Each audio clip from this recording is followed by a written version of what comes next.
मी गिरिजा तुम्हा सगळ्यांचं मनपूर्वक स्वागत करते आपल्या जिव्हाळ्याच्या कार्यक्रमात, ज्याचं नाव आहे स्पर्श वात्सल्याचा. Special partner Jagannath Gangaram Pednekar jewellers. आज आपण ज्या पिटुकल्याला भेटायला आलो आहोत त्याचं नाव ऐकून त्याला भेटण्याची उत्सुकता प्रचंड वाढली. मला इतकं आवडलं त्याचं नाव. सारखा प्रश्न पडत होता, हे इतकं सुंदर नाव त्याच्या आई वडिलांना कसं सुचलं असेल. एक्झॅक्टली तसंच जसं ते मला सुचलं, कारण ते माझ्या मुलाचं नाव आहे.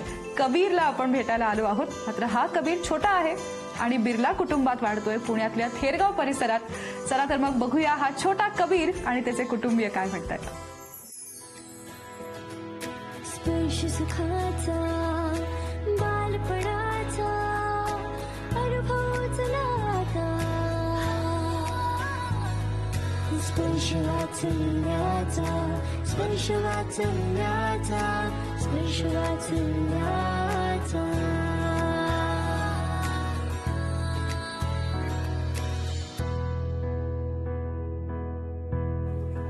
अरे वा, तर ह्या कबीरला गाडी उलटी करून लागते. आणि त्याची आय थिंक माझ्याशी आता थोडी थोडी मैत्री झाली आहे, कारण मी त्याला योग्य पद्धतीने गाडी दिली आहे. तोपर्यंत जाणून घेऊया हे सगळे कबीरचे कोण आहेत. तुझ्यापासून सुरुवात करूया. मी कबीरची आई शाल्मली बिर्ला. मी पण कबीरची आई. मी कबीरचा वडील गौरव बिर्ला. ओके. मी रमणलाल लड्ढा, कबीरचे फुफा दादा. फुफा दादा. ओके. मी सौ मंगला रमणलाल लड्ढा, कबीरची आत्या आजी. ओके.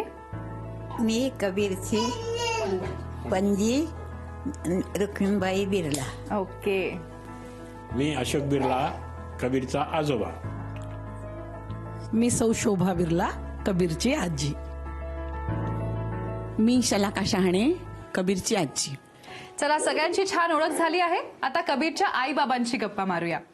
सगळ्यात आधी सांगा, love marriage, arrange marriage? Love marriage. Okay. मग लग्नानंतर किती दिवसांनी जन्म झाला कबीरचा? 4 वर्षाने. 4 वर्षांनी. 4-4.5 वर्ष. ओके. आणि आता तो किती महिन्यांचा आहे? आता तो 1 वर्ष आणि 5 महिने. 1 वर्ष 5 महिन्यांचा. कशी सांगितली गुड न्यूज? तुला कसं कळलं? गौरवला कसं सांगितलं? घरच्यांना कसं सांगितलं? मला 2 महिने मी चेकच केलं नव्हतं. बर. आणि मी एक दिवशी गेले होते डॉक्टरकडे, पण माझं ऑफिसमध्ये लेट झाल्यामुळे ती डॉक्टर निघून गेलेली. सो मी तिथे पोहोचेपर्यंत ते निघून गेली. सो ते उद्यावर गेलं आणि मग मी शेवटी हॉस्पिटलमध्ये गेले. बर. आणि दोघंही गेलो म्हणजे? हां, दोघंही गेलो, कारण आम्हाला काहीतरी कंटिन्यूड डिनर होता, म्हणजे सगळे दोघांनाही जायचं होतं. तर मग म्हटलं तिकडे जाऊ, तिकडनं कंटिन्यू करू असं. सो डॉक्टरकडे गेलो आणि एक रुटीन चेकअप म्हणूनच गेले होते मी. माझ्या ऍक्च्युली आमच्या दोघांच्याही डोक्यात नव्हतं की प्रेग्नन्सी पण असू शकेल. आम्ही रादर कन्फर्म होतो की नाहीच आहे. बर. बर. फक्त काय झालंय बघण्यासाठी आम्ही डॉक्टरकडे गेलो. त्यात ही स्वतःहून नर्सला म्हणाली की नाही, मला माहिती आहे की मी प्रेग्नंट नाहीये, कशाला उगाच आम्हाला ती टेस्ट करायला त्यांनी पाठवतात. सांगितलं रुटीन चेकअपसाठी प्रेग्नन्सी टेस्ट करावी लागेल. तर मी म्हटलं की नाही, मला गॅरंटी आहे नाहीये, तुम्ही उगाच कशाला करून देताय, मला घाई पण आहे, तर पटकन डॉक्टरला भेटायचं. तर नाही करायचे वगैरे. आणि टेस्ट तिने दिली, पॉझिटिव्ह होती. तिने मला काही सांगितलंच नाही पॉझिटिव्ह आहे, नुसता रिपोर्ट दिला, हातात आला, डॉक्टरला भेटा बर असं सांगितलं. मी एकदम ब्लँकली गेले क्लिनिक, म्हणजे त्यांच्या कॅबिनमध्ये, आणि मला सांगितलं झोप वगैरे. त्या पण एकदम अशा होत्या, रिलॅक्स्ड होत्या की मे बी निगेटिव्हच असेल व टाईप. आणि मग चेक, मी झोपले आणि त्यांनी चेक केलं रिपोर्ट आणि मग म्हणाले अगं पॉझिटिव्ह आहे. तेव्हा आम्ही हो का असं झालं. सरप्राईज मिळालं. डोहाळे लागले होते का? प्रेग्नन्सीचा काळ कसा होता? मस्त होता का, एकदम रिलॅक्स्ड होता. मला कसलेच त्रास झाले नाही, ना उलटी किंवा काय म्हणतात चक्कर येते किंवा नॉशिया होतो, काहीच नाही. नव्हतं. फक्त थोडं एंडला मला चहाचा नॉशिया आला होता. पण डोहाळे म्हटलं तर पूर्ण लसूण आणि तर्रीवालं समथिंग मसालेदार असं खायला खूप आवडायचं मला. बर. आणि मग डिलिव्हरीला काय प्रसंग होता? धावपळ झाली का? गडबड झाली का? काहीच नाही, उलट आपण ऑफिसला जातो बाय मी चाललीये अशी टाईप होते, कारण माझं सीझर झालं. बर. सो ते प्लॅन्ड होतं, डिलिव्हरी प्लॅन्ड होती. आणि प्रेग्नन्सीच्या काळात काही विशेष क्लासेस, काही सूचना, गर्भसंस्कार असं काही केलं होतं का? ती मी सांगतो, म्हणजे ती खरी मजा आहे. काहीतरी गोष्ट आहे इकडे. म्हणजे श्यामाच्या आईने गर्भसंस्काराची एक सीडी दिलेली. ते कॉम्प्रेस वगैरे करून तिला मोबाईलमध्ये की नाही मी दररोज वॉकला जेव्हा जाणार तर ते मी हेडफोन्स लावून ऐकणार वगैरे. बर. आणि असंच म्हटलं ठीक आहे. ती संध्याकाळी इव्हनिंग वॉकला निघाले. म्हटलं का काय ऐकते, आणि मी असं न विचारचं तिच्या कानातनं ते काढून हे घेतलं. सैराटची गाणी सुरू होती त्याच्यामध्ये. असे गर्भसंस्कार झाले तुमच्यावर. वा वा वा वा. मला हे आत्ताच कळतंय. आत्ताच कळतंय मला तुमच्या खरंच. सीडीतलं मटेरियल न ऐकता हो. सैराटची गाणी ऐकली जात होती हे माहित नव्हतं. नाही अजिबात नाही. आत्ताच मग समजलं द्या मला. आत्ताच प्रतिक्रिया द्या आम्हाला. आता मी काय बोलणार ना ह्याच्यावर. बरं, आणि दिवस ठरवला होता म्हणजे सगळ्यांनी बसून मिळून ठरवला होता किंवा काय, कसा ठरवला दिवस? ऍक्च्युली कसं झालेलं की हेड फिक्स होत नव्हतं आणि 9 months कम्प्लीट झाले होते, प्लस ते जे वरचे दिवस असतात ते पण झाले होते. ह्याला बाहेरच यायचं नव्हतं. हा, इंटरेस्टच नव्हता. बरं. तर मग डॉक्टर म्हणाले हे बघ तू डिसाईड कर, नाही तर 2 दिवसात मी तुला तसं पण घेणारच ह्याच्यामध्ये ऑपरेशन थिएटरमध्ये. तर मग आम्ही म्हणलं की नाही ठीक आहे, मग आम्हाला 1-2 दिवस द्या. आम्ही मग आई जरा थोडीशी आहे पत्रिका आणि डेट्स आणि मुहूर्त वगैरे, सो मग तिने तो काढला वगैरे आणि मग 1 दिवस काढून वेळ त्या काढून दिवशी आम्ही आपण त्या दिवशी प्लॅन करूया असं प्लॅन ठरलं. केलं. अरे वा, काय छान गाणी ऐकायला मिळताय, चमचमीत खायला मिळतंय. कसं जायचं बाहेर? रिलॅक्स होता तो. तेव्हा घाई नव्हती, पण आता बिलकुल घरात टिकत नाही ना. आता आपलं बाहेरच जायचं आता ती असतं सगळी सारखं. कसर पूर्ण करतोय. असं झालंय तर ग्रेट. काय गमती जमती आहेत त्याच्या, काय त्याच्या सवयी आहेत, काय काय करतो? त्याच्या सवयी बऱ्याच गोष्टी आहेत म्हणजे ऍक्च्युली. एक तर मला माहितीये की गाडी उलटी खेळतो. हो हो, म्हणजे त्याला गाडीपेक्षा त्या व्हील्सचं, चाकांचं जास्त हे आहे, फॅसिनेशन आहे. हा. बरं. कुठेही त्याला चाक दिसलं की तो त्याला स्टेअरिंग सारखं वापरतो. म्हणजे बरं. आता घरामध्ये पण जे शिवण मशीन असतं तर त्याला ते खाली मोठं चाक असतं, तर तो असं आतमध्ये घुसून त्याला स्टेअरिंग सारखं ड्राईव्ह करत बसलेला असतो. बर बर बर. काही फजिती झालीये का त्याच्यामुळे? काही गमतीदार किस्से घडलेत का? फजिती अजून तरी झाली नाही, कारण अजून बोलत नाही. बोलायला लागेल तर करेल प्रत्येक वेळेस. काय स्वप्न पाहिली आहेत त्याच्यासाठी? पुढे त्यांनी काय करावं असं तुम्हाला वाटतं? तो अर्थात त्याची वाट निवडेलच, पण तुमच्या मनात काही आहे का?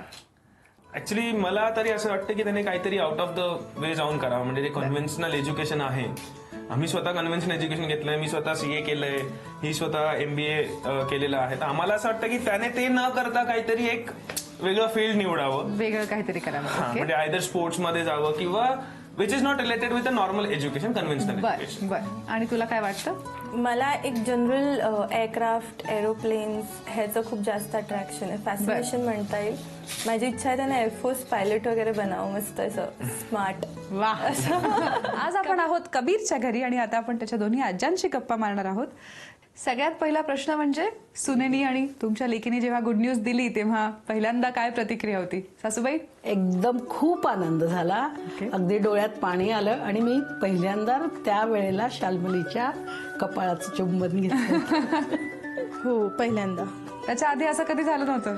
नाही, अशी कधी सिच्युएशनच आली नाही ना. एवढी मोठी बातमी पहिल्यांदा दिली. एक्झॅक्टली. तुम्हाला कसं कळलं? त्यावेळेस ऍक्च्युली मी कतारमध्ये होते माझ्या मुलाकडे. बर. तिने फोन करून कळवलं आणि ती त्या दिवशी वाटतं रक्षाबंधन होतं. अरे वा. तर ती म्हणाली की काही सरप्राईज रक्षाबंधनचं गिफ्ट असं तिने फोन करून सांगितलं मला. म्हटलं काय आहे? तर मग ती म्हणाली की आई गुड न्यूज आहे असं असं. म्हटलं ठीक आहे, वा व्हेरी गुड, छान. तुम्ही कधी विचारलं होतं का काय कधी सांगतेस? नाही, मी काही तसं विचारलं नव्हतं. असं कधी नाही. कारण आत्ताच्या न्यू जनरेशन प्रमाणे त्यांना 4-5 वर्ष तरी दिली पाहिजेत असं माझं मत. डोहाळे लागले होते कसले? तुम्ही काय लाड केले लेकीचे, सुनेचे? काय असं तिला फार विशेष वेगळं काही असं नव्हतं, पण ती म्हणजे लग्न झाल्यावर तिखट खायची नाही जास्त. बर. पण तिला प्रेग्नंट राहिल्यावर ती थोडं थोडं तिखट खाऊ लागली. बर. लोणचं खाऊ लागली, ठेचा असा लावून का असेना पण खाऊ लागली असं.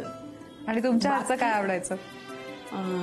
माझ्याच तिला डाळबट्टी आवडते. बर. शेवभाजी आवडते. म्हणजे जी तिने तिखट म्हणून कधी खाल्लेली नव्हती, मग ते आवडू लागलं तिला नंतर. असं. आई काय सांगाल, काय लाड केले प्रेग्नन्सी मध्ये? तिला जे काही हवं होतं ते दिलं. तिला शेपूची भाजी खूप आवडते. अरे वा. त्यामुळे पुष्कळ वेळा म्हणजे ती प्रेग्नन्सीमध्ये सुद्धा आणि एरवी सुद्धा शेपूची भाजी तिने सोडली नाही. म्हणजे भाकरी आणि शेपूची भाजी ती खूप आवडीनं खायची. मग ती आली की मुद्दाम करायचे मी. ओके. काही सूचना दिल्या का? काही हे कर, हे करू नको असं काही सांगितलं होतं का? नाही, तशा सूचना काही अशा नाही, पण काळजी घे म्हटलं फक्त. बरं, पहिल्यांदा नातवाला पाहिल्यावर कसं वाटलं आजी? एकदम म्हणजे काय बोलावं काय ते कळतच नव्हतं. एकदम गोड पिलू हातात आलं, अगदी असं सोडावंसं वाटत नव्हतं. पण प्रत्येक जण जे होते त्यांना ते घ्यायला हवं होतं. छान वाटलं, खूप छान वाटलं. काय स्वप्न पाहिली आहेत नातवासाठी? पुढे त्यांनी काय करावं असं तुम्हाला वाटतं? तो अर्थात त्याचं क्षेत्र निवडेलच, पण तुमच्या मनात काय आहे का? काहीच स्वप्न नाही, फक्त त्याने छान व्यवस्थित हेल्दी असावं आणि ऑलराऊंडर व्हावं असं मात्र वाटतं. बरं, म्हणजे त्याला आजोबा सारखंच व्हायला पाहिजे असा इच्छा आहे सारखी. म्हणजे तुम्ही ऑलराऊंडर आहात असं तुमचं म्हणणं आहे? सर्व ऑलराऊंडर हा म्हणजे कुस्ती असं खेळणे, एकाच बाबतीत खूप एक्सपर्ट आणि बाकी काहीच नाही असं नको. बर, पण असे आहेत तुमचे यजमान? म्हणजे तिला तिच्यापेक्षा आमच्या बहिणींनाच जास्ती अनुभव आहे. ऑलराऊंड आहे, काय पाहिजे काय करायचं काही असलं तरी ते मला फोन करते. ओके. म्हणजे घरातल्या कॉलेज लाईफ मध्ये असतानाही म्हणजे कुस्ती खेळणे, वेटलिफ्टिंग करणे, अरे वा. जीएस म्हणजे इलेक्शन मध्ये उभे राहणे वगैरे सर्व गोष्टीमध्ये आपण पुढे होतो. बर. मारामारी करायची असली तरी बिर्ला पुढे असतो. हे सर्व काही करून असं ऑलराऊंड. बघा, हे ऑलराऊंडर म्हणजे हेही आहे. अगदी शहाणे नको. त्याला तेच म्हटलं ना मी याला पहिलवान अगदी शहाणे नको. अगदी शहाणे नको. थोडे बिर्ला पण हवे. यांच्याकडे शहाणे आणि बिर्ला असे दोन प्रकारचे लोक असतात. आणि कबीर तसा आहे, बाहेर जातो त्याला जे हवं ते घेऊन येईल, त्याला नको त्याला मारून येईल. आता पण चला, म्हणजे बिर्लांचं रक्त सळसळतं आहे. हा. आता खूप सुखसोयी उपलब्ध आहेत. तेव्हा डायपर्स नव्हते, लंगोटी बदलाव्या लागायच्या, किंवा इथून तिथे जाण्यासाठी ट्रान्सपोर्ट फार आता सारखा उपलब्ध नव्हता. गाड्या आता सगळ्यांच्या हाताशी आहे. तर या सगळ्या सोयींपैकी तुमच्या बाळणपणाच्या वेळेला एक सोय असायला हवी होती अशी तुम्हाला कुठली वाटते? आत्ताच असं वाटतं की हा डायपर प्रकार आता पण नको हवा होता. उलट वाटतंय ना? आणि तुम्हाला? मला मी सांगेन बाबा, मला डायपर हवा होता तेव्हा. म्हणजे इतकी सोय झाली असती ना डायपरमुळे. नाही खरंच आहे, पण म्हणजे हे जे नवीन काही आधुनिक गोष्टी निघाल्या आहेत ना त्या खरंच खूप सोयीच्या आहेत. आणि म्हणजे पावसाळ्यामध्ये वगैरे होणारी बाळणपणं वगैरे त्यांना काय काय फेस करावं लागत होतं त्या काळामध्ये. मला विचारा. मग एका वेळेला 50 लंगोटी वाळत असायच्या आणि एकही वाळलेली नसायची. नाही, आणि घरात तो एक प्रकारचा वास सगळा असा म्हणजे नाही म्हटलं तरी ती बाहेरची अशी पावसाळी कुंद हवा आणि घरातलं वातावरण पण म्हणजे ते दमट असं होतं. असं सगळं एकंदर वातावरणच बिघडतं आणि मग त्याचा परिणाम नाही म्हणजे सगळ्यांवरच होतो, बाळावर पण होतो. म्हणून मला खूप असं वाटतं की त्यावेळेस डायपर हा. आज आपण आहोत छोटूशा कबीरच्या घरी. मला दरवेळेला छोटूसा कबीर म्हटल्यावरती असं वाटतं की आपण माझ्याच घरी आहोत, पण नाही, म्हणजे काय वेगळ्या कबीरच्या घरी आहोत. आणि त्याचे आई बाबा माझ्या समोर बसले आहेत पुन्हा एकदा, आणि कुटुंबियांशी काही खास गप्पा मारायच्या आहेत. तर कबीरचे संगोपन करत असताना अर्थात गौरव आणि शाल्मली आपल्या परीने बेस्ट करतात, पण तरी सुद्धा आपल्याकडे काही छोट्या छोट्या गोष्टी असतात ज्या आपल्याला सुचवाव्याशा वाटतात. अनुभव सगळ्यांना इथे आहे मुलांचा, त्याच्यामुळे बऱ्याच गोष्टी सांगाव्याशा वाटतात, पण आपण राहू देतो. आपण जनरली या गोष्टी सांगत नाही. किंवा एखादी गोष्ट खूप छान केली त्यांनी तर त्याचं कौतुकही करावं असं वाटतं, पण ह्या गोष्टी आपण सहसा बोलून दाखवत नाही. तर आम्ही तुम्हाला ही संधी देतो. या संधीला आम्ही म्हणतो किती सांगायचंय मला या माध्यमातून. तुम्ही शाल्मली आणि गौरव दोघांनाही तुम्हाला कबीरच्या बाबतीत ते काय करतायत त्याच्याबद्दल काय वाटतं हे मोकळेपणानं सांगू शकता, ठीक आहे? आणि ह्यांनी मात्र तुम्हाला ह्या अशा स्माइलीजच्या प्रतिक्रिया द्यायच्या आहेत. आजकाल मेसेजेसवरती सगळे या प्रकारच्या स्माइलीज पाठवतात एकमेकांना. सो त्या तुमच्या प्रतिक्रिया आहेत. कोण सुरुवात करते? कोणाला काय सांगायचंय? मला सांगायचं आहे की जसा कबीर झाला, अर्थात शाल्मली आणि गौरव या दोघांनाही काही एक्सपिरियन्स तर काही नव्हताच, पण तरी सुद्धा त्या दोघांनी त्याला ज्या प्रकारे सांभाळलंय, अर्थात त्यांना गायडन्स आजी आजोबांचं आहेच, तो प्रश्न नाही आहे, पण शाल्मली खरोखर कबीरला इतक्या व्यवस्थित प्रकारे सांभाळते, अजिबात दुर्लक्ष करत नाही, आणि तिचं ह्याच बाबतीत आम्ही सगळेच कौतुक करतो. अरे बा, चला थँक्यू. गौरव, काय प्रतिक्रिया? नक्कीच. गौरवाला एकच सांगायचं आहे का तो फार लवकर गरम होऊन जातो शाल्मलीवर, त्याच्या आईवर. माझ्यावर नाही होत, पण त्याच्या आईवर शाल्मलीवर फार लवकर गरम होतो. ते थोडस गरम होणं कमी कर बा, दुसरं काही नाही. थोडस काही झालं ना तर तो गरम होऊन जातो. आणि कबीरवर? कबीरवर तर ताकद नाही त्याची. गौरव रागवतो ना, तर ते कबीरबद्दल काही असलं, कबीर रडतोय, तिने नाही घेतलं किंवा नाही उठली, तर गौरव रागवतो. कधी कधी मी उठत नाही, मग मम्मी तू पण लवकर काय उठत नाही, तो रडतोय ना. असं चिडचिड करतो त्याच्या बाबतीत. ओके, काय प्रतिक्रिया आहे? हो, हे मी ऍक्सेप्ट करतो. आणि I am really sorry with lots of love. काय प्रतिक्रिया आहे? माझं पण करेक्ट आहे, त्याच्यासाठी मी येस करेक्ट. पुढे अजून कोण बोलताय? बोला. ॲक्च्युली ना श्यामा खूप सांभाळते आणि कधी कधी आम्हाला बघून तिला असं कसं तरी होतं की ते खूप थकल्यासारखे होते त्याला सांभाळून सांभाळून. पण गौरव हे कधी म्हणत नाही की आण माझ्याकडे आणि मी सांभाळतो. आधीच त्याचा काय अर्थ आहे पण? मी फक्त हसतोय. पण असं खरं आहे का? म्हणजे तसा ऍट ए टाइम असे दोघं जर आम्ही सांभाळायला गेलो ना तर तो चिडतो. नाही पण तुम्ही कधीच त्याला घेत नाही, तो मस्ती करत असतो. श्यामा तू सांभाळ. सगळ्यांच्या मनातलं आपण जाणून घेतलं आहे. तुमच्याही मनात एकमेकांविषयी अपेक्षा असतील, आशा असतील आणि त्या तुम्हाला माहितही असतील. तर या निमित्ताने कबीरच्या साक्षीने एकमेकांना काय प्रॉमिस करणार, काय बदल करणार आहात स्वतः? हात धरून प्रॉमिस करा बरं. मी प्रॉमिस करते, मी जास्त लक्ष देईन ह्याच्याकडे. नाही, मी पण प्रॉमिस करतो की ह्याच्या पुढून मी प्रयत्न करेल की राग कमी करायचा, संताप कमी करायचा. प्रयत्नाचं प्रॉमिस आहे, राग कमी करणं असं म्हटलं नाहीये. एक्झॅक्टली, नाही. ट्राय करेल म्हणतोय मी. म्हणू शकत नाही ना मी ह्याची ट्राय करीन काळजी घेईन. माझं तर नाही, मी नक्की कमी करेन. पण वेळ लागेल त्याला, पण हो नक्की मी कमी करेन. बघा, मला सांगा, वर्षभराची मुदत देऊया. एक्झॅक्ट. वर्षभरात राग कमी नाही झाला तर मला फोन करेल. कबीरच्या आई बाबांनी त्याच्या साक्षीने एकमेकांना प्रॉमिस तर केलं आहे. आता त्यांच्याबरोबर एक मजेदार गेम खेळूया. तर खेळ असा आहे, इथे एक छोटं बाळ आहे, ते हाय करते सगळ्यांना. कबीर सारखं, आकाराने छोटं अर्थात. आणि त्याला छान तयार करायचंय. त्याच्यासाठी लागणाऱ्या सगळ्या गोष्टी बाजूला ठेवल्यात. पावडर आहे, काजळ, मोजे, डायपर, टोपडं, झबलं इत्यादी सगळ्याच गोष्टी. तुम्हाला 2 मिनिटांची वेळ दिली जाईल. 2 मिनिटांच्या आत तुम्हाला कमीत कमी 6 गोष्टी वापरून व्यवस्थित बाळाला तयार करायचं आहे. सोपा आहे गेम. हा, एक छोटा ट्विस्ट आहे. ट्विस्ट असा आहे की मगाशी प्रॉमिस करताना तुम्ही जसं एकमेकांचा हात धरला तर तसं धरून दाखवा बरं. तुझा उजवा, तुझा डावा. करेक्ट. आणि आता एका हाताने हे सगळं कोऑर्डिनेट करून करायचं. 2 मिनिटांच्या आत जर तुम्ही 6 किंवा 6 पेक्षा जास्त गोष्टी व्यवस्थित घालून बाळाला तयार केलं तर तुम्ही जिंकणार आहात कबीरसाठी खास झी युवा तर्फे मानाचा चांदीचा बाळकृष्ण. चला तर मग, रेडी? सुरू करायचं. तुमची 2 मिनिटांची वेळ सुरू होते आता.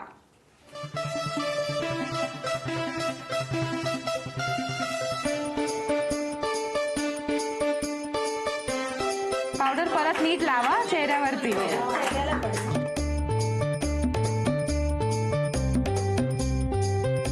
एक मिनिट होत आलंय. अरे अरे अरे अरे अरे, हाल हाल बाळाचे हाल.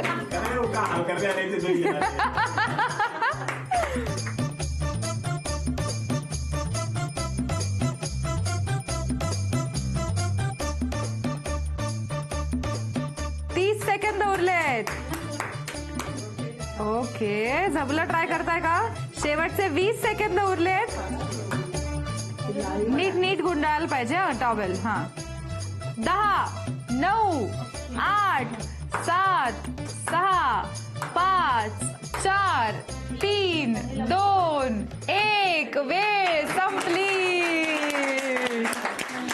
मोजायच्या का काय काय गोष्टी करू शकलेत? काजळ 1, पावडर 2, 3 डायपर व्यवस्थित घातलं होतं, 4 त्याच्यावरती पॅन्ट घातली होती पिंक कलरची, 5 मोजे आणि 6 टॉवेल. Not bad. तुम्ही जिंकला आहात खास कबीरसाठी झी युवा तर्फे मानाचा चांदीचा बाळकृष्ण.